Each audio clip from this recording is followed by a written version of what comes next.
Students, class 9, chapter 11, chapter name is surface areas and volumes, exercise 11.2, question number 5. Let's start the question. What is given in this question and what we have to find? Let's start. A hemispherical bowl made of brass has inner diameter 10.5 cm. हमारे पास एक bowl है जिसकी shape कैसी है? Hemispherical. Bowl सबके घर में होती है, वैसे भी शेप कैसी होती है? हेमिस्फेरिकल. यहाँ पे गिवन है कि हेमिस्फेरिकल बाउल है मेड ऑफ ब्रास. किस चीज की बनी हुई है? वो ब्रास की बनी हुई है. Has inner diameter 10.5 centimetre. उसका जो इनसाइड का जो अंदर का डायमीटर है वो हमारा क्या है? 10.5 सेंटीमीटर. यहाँ पे उसने जो ये वर्ड बोला ना बेटा इनर डायमीटर, इसका अपने आप में एक मतलब है. कैसे है? अगर किसी बच्चे को समझ में नहीं आया इनर डायमीटर से क्या मतलब है, वो अभी मैं फिगर ड्रॉ करूंगी तो समझ भी आ जाएगा. ठीक है, पहले आगे क्वेश्चन को रीड करते हैं. Find the cost of tin plating on inside at the rate of ₹16 पर 100 सेंटीमीटर स्क्वायर. क्या गिवन है कि वो जो बाउल है ना उसको अंदर से हमने टीन प्लेटिंग करानी है, टीन की प्लेटिंग करानी है. ठीक है, अंदर से करानी है, वो यहाँ पे गिवन है इनसाइड. किस रेट पे होगी? एट द रेट 16 पर 100 सेंटीमीटर स्क्वायर. इस रेट पे 100 सेंटीमीटर स्क्वायर पे कितने रुपए लगेंगे? 16. ठीक है, तो यहाँ पे एक बेसिक सी बात तो पहले तो यही हो जानी चाहिए कि हमारा जब इस टाइप का क्वेश्चन आता है वहां पे हमारा एरिया निकलता है. ठीक है, ये तो हो गई जिसको ना समझ आए उसको बताने वाली बात. अभी मैं समझाऊंगी. ठीक है, सबसे पहले फिगर ड्रॉ करते हैं. हेमिस्फेरिकल बाउल, ये हमारी एक बाउल हो जाएगी. कुछ इस शेप के होते हैं बाउल.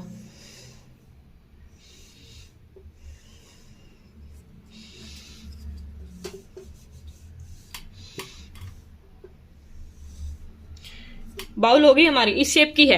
कह रहे हैं इनर डायमीटर. इनर डायमीटर इसका कितना है? 10.5 सेंटीमीटर. यहां से यहां तक ये इसका इनर डायमीटर हो जाएगा. ये कितना हमारा? 10.5 सेंटीमीटर. और यहाँ पे अगर ये बाउल है तो आप इसका डायमीटर डायमीटर है, ये मैंने रेडियस कर दी. ये यहां से यहां तक डायमीटर, मैं रेडियस समझ गई. तो ये हमारा कंप्लीट क्या है?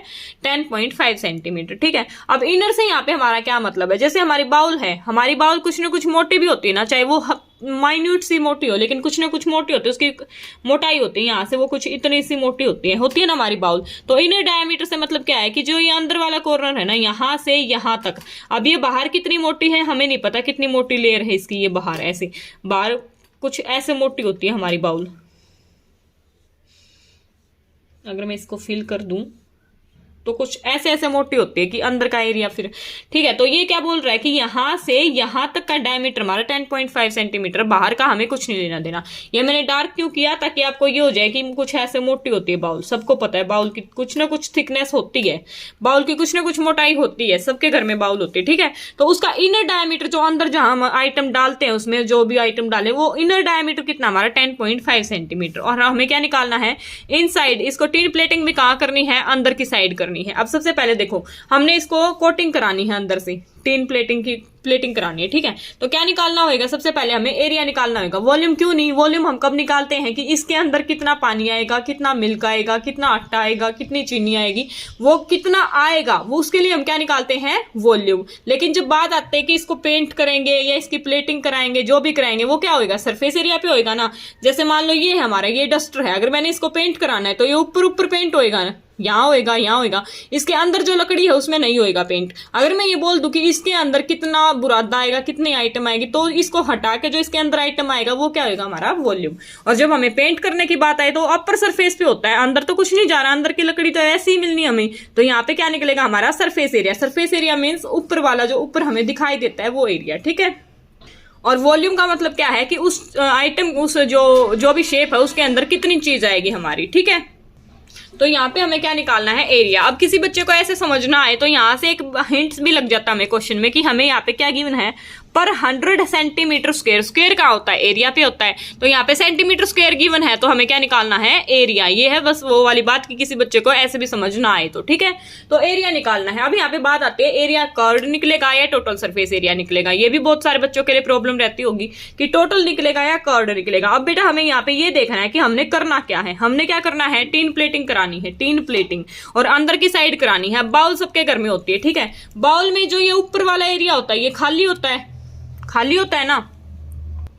ये पोर्शन तो बिल्कुल खाली होता, तभी तो इसके अंदर आइटम डालते हैं। तो मतलब ये खाली है, तो इसको आप पेंट क्या कराओगे, पेंट नहीं होएगा या प्लेटिंग नहीं होएगी। तो प्लेटिंग कहाँ होनी है, सिर्फ अंदर की साइड। मान लो ये मेरी एक बाउल है, ये हैंड है, इसको आप बाउल की शेप में देख लो, ये ऊपर से तो खाली होती है, तो ऊपर तो क्या ही प्लेटिंग कराओगे। प्लेटिंग कहाँ होगी, सिर्फ अंदर इस पोर्शन पे। जैसे ये एक बाउल बन गई, तो सिर्फ जो ये अंदर वाला पोर्शन है, सिर्फ इस पे हमारी क्या होनी है, प्लेटिंग। अब मैंने ये बात पहले बता रखी है कि अगर मान लो ऐसे शेप गिवन है, मान लो ये तो स्फीयर है, स्फीयर को अगर मैं छोड़ दूं, तो मैं मान लो अगर सिलेंडर लेती हूं, तो ये हमारी ऐसी शेप गिवन है, तो जहां पे टॉप और बॉटम को इंक्लूड नहीं करते हम, वहां पे हमारा क्या निकलता है, CSA, that is curved surface area. अगर मैंने इसके ऊपर और इसके ऊपर भी करवाना हो, तो हमारा क्या निकलता है, टोटल सरफेस एरिया। तो अगर टॉप और बॉटम को इंक्लूड ना करें, इसको भी इंक्लूड नहीं करें, इसको भी इंक्लूड नहीं करें, तो हमारा क्या निकलेगा, CSA, कि ये सिर्फ इस एरिया को पेंट करना है, तो हमारा क्या निकलता है, CSA। अब यहाँ पे हेमिस्फीयर है, ये है, तो इसका ये टॉप क्या है, ये है ना, ये इसके ऊपर हमारी टिन प्लेटिंग होनी ही नहीं है। नीचे हमारा क्या है, सिर्फ एक पॉइंट है, तो इसके अंदर की साइड हमने करवानी है, तो यहाँ पे ये इंक्लूड नहीं हो रहा, तो हमारा क्या निकलेगा, curved surface area. Curved surface area क्यों निकलेगा, क्योंकि यहाँ पे कोई पेंट नहीं होना। अगर यहाँ पे भी पेंट होना होता, तो हमारा क्या निकल जाता, टोटल सरफेस एरिया। ठीक है, क्योंकि बाउल की जो ऊपर वाली ये ऐसे, ये मान लो ये पोर्शन तो खाली होता है ना, तो वहां पे कोई प्लेटिंग होनी नहीं, तो सिर्फ ये अंदर के पोर्शन पे होनी है, तो इसलिए हमारा क्या निकलेगा, CSA, क्योंकि यहाँ पे हम टॉप को इंक्लूड नहीं कर रहे हैं। ठीक है, तो यहाँ पे CSA निकलेगा। CSA क्या होता है हमारा, ये क्या है, बाउल की शेप हेमिस्फेरिकल। हेमिस्फेरिकल शेप का हमारा जो CSA होता है, वो क्या होता है, 2πr²। अब इस क्वेश्चन को स्टार्ट करते हैं। तो सबसे पहले हमें गिवन क्या है, डायामीटर ऑफ बाउल क्या गिवन है, 10.5 सेंटीमीटर। तो हम क्या निकालेंगे यहां से, रेडियस ऑफ बाउल क्या हो जाएगी हमारी, इसका हाफ, 10.5 डिवाइडेड बाय 2। यहां से हम पॉइंट को हटाएंगे तो क्या आ गया, 20। यहां से इसको कैंसिल आउट करो तो कैंसिल आउट भी कर सकते हो। बेसिकली क्या हो गया हमारा, 105 डिवाइडेड बाय 20 सेंटीमीटर, ये हो गया हमारी रेडियस। अभी अभी मैंने समझा था, तो हमें क्या निकालना पड़ेगा, curved surface area. Curved surface area का फॉर्मूला क्या होता है हमारा, 2πr²। तो यहां से क्या निकलेगा, curved surface area of bowl क्या होता है हमारा, 2πr²। अब यहाँ पे पाई की वैल्यू तो सबको पता है, यूनिवर्सल है। आर की वैल्यू हमारी आई गई, तो फॉर्मूले में वैल्यू पुट करेंगे और सिंप्लीफाई करेंगे, हमारा क्वेश्चन सोल्व हो जाएगा। क्वेश्चन सोल्व नहीं होगा, सिर्फ एरिया निकलेगा, आगे भी बचता है। ठीक है, तो यहाँ पे वैल्यूज को पुट करेंगे, 2πr², 2 मल्टीप्लाई 22/7 मल्टीप्लाई आर के आगे हमारी 105 डिवाइडेड बाय 20 इंटू में 105 डिवाइडेड बाय 20। ये 2 बार क्यों किया समझ आया, क्योंकि यहाँ पे हमारा क्या है, स्क्वायर। स्क्वायर का मतलब क्या होता है, 2 टाइम्स मल्टीप्लाई। ठीक है, जो कट होता है उसको कट कर देंगे, जो नहीं होता उसको मल्टीप्लाई करके सोल्व कर देंगे। ठीक है, 2 10 जा 20, ठीक है, 2 11 जा एंड अगेन 2 10 जा, ठीक है, 7 1 जा 7, 7 1 जा 7 एंड यहाँ से 3 7 5 जा 35। ठीक है, यहाँ तक हो गया। अब इनकी मल्टीप्लाई करो तो मल्टीप्लाई कर लो, आगे कट करो तो आगे कट कर लो, ये हो जाएगा हमारा कट। 5 2 जा 10 एंड 5 1 जा, अगेन 5 2 जा 5 3 जा, अगेन 5 2 जा। अब आगे कुछ कट नहीं हो रहा। ठीक है, यहाँ से ऊपर से देखो ये कैंसिल आउट हो गया, यहाँ से क्या बचा 11, यहाँ से क्या बचा 3 मल्टीप्लाई 3, यहाँ से क्या बचा हमारा 21 मल्टीप्लाई 21 डिवाइडेड बाई, यहाँ ये कैंसिल आउट हो गया, यहाँ से 2 मल्टीप्लाई 2, 2 मल्टीप्लाई 2 क्या बच गया हमारा ये। अब इनकी मल्टीप्लाई करेंगे, इसकी और इसकी मल्टीप्लाई करो, 21 3 जा क्या होता है हमारा 63 मल्टीप्लाई में 11 डिवाइडेड बाई 2 2 जा 4। ठीक है, 11 और 63 की मल्टीप्लाई करो, 11 3 जा 33 3 कैरी, 11 6 जा 66 एंड 3 69, 693 डिवाइडेड बाय 4 क्या आ गया हमारे यहाँ से 693 डिवाइडेड बाय 4 सेंटीमीटर स्क्वायर। ये क्या आ गया हमारा कर्व्ड सरफेस एरिया, जिस एरिया पे हमने क्या करवानी है टीन प्लेटिंग। ठीक है, अभी आगे देखो क्वेश्चन में, यहाँ पे हमारा ये तो आ गया, लेकिन हमें गिवन क्या है पर 100 सेंटीमीटर स्क्वायर के हिसाब से गिवन है। तो क्या लिखेंगे, cost of tin plating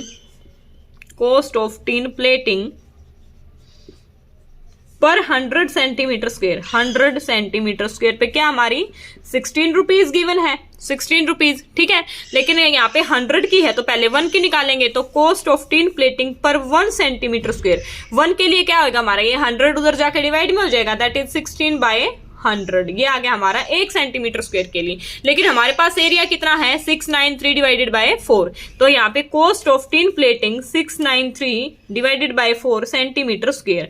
इतने सेंटीमीटर स्क्वायर के लिए क्या लगेगा, इसकी मल्टीप्लाई हो जाएगी उधर जाके, तो ये हमारा क्या हो जाएगा 16/100 मल्टीप्लाई 16/100 मल्टीप्लाई 693 डिवाइडेड बाय 4। ठीक है, ये हमारा उधर जाके मल्टीप्लाई हो जाएगा। किसी के माइंड में ये आ रहा हो कि उधर जाके ये रिवर्स हो जाएगा, ये रिवर्स नहीं होएगा क्योंकि ये इक्वलिटी पे नहीं रख रखे हमने, वो इक्वेशन में होता है। ठीक है, यहाँ पे ये नहीं होगा क्योंकि इसकी डायरेक्ट उधर मल्टीप्लाई करनी है, इतने सेंटीमीटर स्क्वायर पे हमें इसकी वैल्यू फाइंड आउट करनी है। ठीक है, तो ये हो गया। अब यहाँ से जो कैंसिल आउट होता है उसको कैंसिल आउट कर दो। 4 1 जा 4, 4 4 जा 16।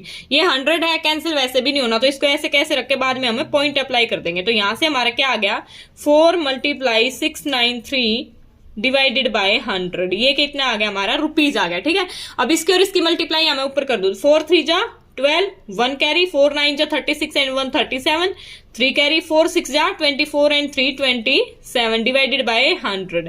100 की क्या लग जाएगी, 0.1212, यहाँ पे लग गया हमारा डेसिमल। तो हमारी वैल्यू क्या आ गई, 27.72। तो हमारे कितने रुपीज लगेंगे, 27.72 रुपीज लग जाएंगे हमारी इस बाउल को टिन प्लेटिंग करवाने के। ये आ गया हमारा आंसर। क्या निकालना था हमने, बेसिकली कर्व्ड सरफेस एरिया निकाल के, और जो कॉस्ट गिवन है वो पर 100 सेंटीमीटर स्क्वायर गिवन है। पहले इसको 1 सेंटीमीटर स्क्वायर में कन्वर्ट करेंगे, उसके बाद जितना हमारा आंसर आया उसके साथ मल्टीप्लाई कर देंगे। तो हमारा क्या आंसर क्या आ गया, 27.72। ठीक है, ये था हमारा क्वेश्चन। अगर आपको क्वेश्चन समझ आए तो वीडियो को लाइक कर देना, चैनल को सब्सक्राइब कर देना, और फीडबैक के लिए नीचे कमेंट जरूर डाल देना क्योंकि फीडबैक से मोटिवेशन मिलता है। ठीक है, और अगर कोई और चैप्टर या कोई और क्वेश्चन देखना है तो अपने चैनल पे विजिट करके प्लेलिस्ट चेक कर सकते हैं। मिलते हैं हम अपनी नेक्स्ट वीडियो में। Thank you.